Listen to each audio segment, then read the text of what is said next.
அனைத்து அன்பு உள்ளங்களுக்கும் என் இனிய காலை வணக்கம். இன்று ஒரு குறள். அதிகாரம் 9, விருந்தோம்பல். குறள் எண் 84. அகனமர்ந்து செய்யால் உறையும் முகனமர்ந்து நல்விருந்து ஓம்புவான் இல். தெய்வப்புலவர் திருவள்ளுவர் முகமலர்ச்சியுடன் தக்க விருந்தினரை போற்றுபவனுடைய இல்லத்தில் திருமகள் மன மகிழ்ச்சியுடன் வாழ்ந்திருப்பாள் என்கிறார். அதாவது பண்பாடு நிறைந்த தமிழர்கள் அவர்களின்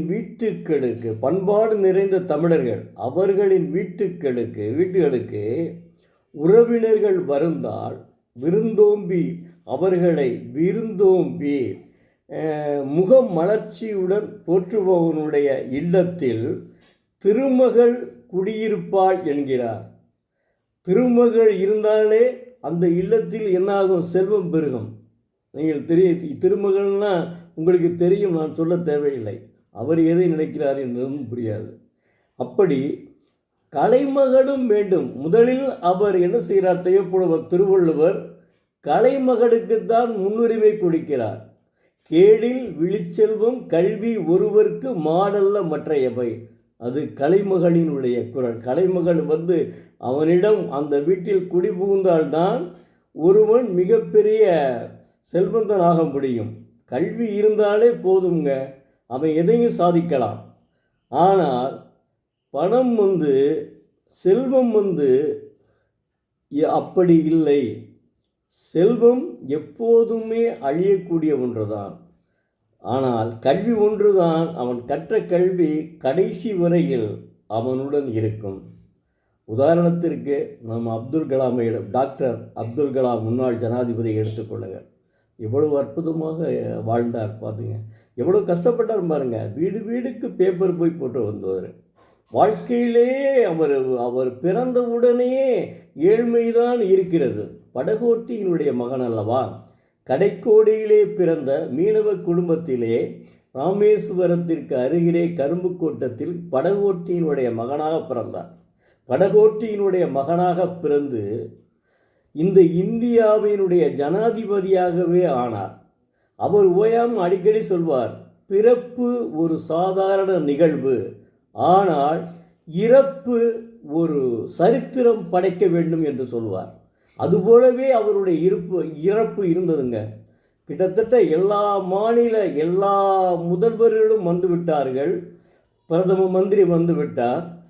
நம்முடைய அமுதா IAS அவர்கள்தான் அவருக்கு கீழே மண்ணை தள்ளிவிட்டார் கடைசியில். அமுதா IAS மிகப்பெரிய ஒரு இறைபக்தி உடையவருங்க. அமுதா IAS-ஐ நானே தொலைக்காட்சியில் நேரடியாக பார்த்துருக்கேன். அங்கே உள்ள ஒரு பண்ணாரியம்மன் கோயிலில் பூக்குழி திருவிழா தீ மிதித்து அவர் தனியாக முதல்ல எல்லாரோடும் சேர்ந்து போயிருக்கார். கடைசியாக தனியாக அப்படியே தீ மிதித்தே போயிருக்கார். அந்த மாதிரி ஒரு மனநிலையை உடையவர்கள்தான் இந்த நல்ல உள்ளம் படைத்தவர்கள். அடுத்தது புத்தகம் ஒன்றும் இல்லை. பணம் என்று TVS மணியன் என்பவர் அடிஷனல் தலைமை பொறியாளராக மின்சார வாரியத்திலே பணிபுரிந்தார். அவர் ஒரு கவிதை எழுதியிருக்கிறார். பணம் பத்தும் செய்யும். பணத்தை வைத்து எல்லாவற்றையும் வாங்கிவிடலாம் என்பது இவருடைய கவிதையினுடைய நோக்கம்.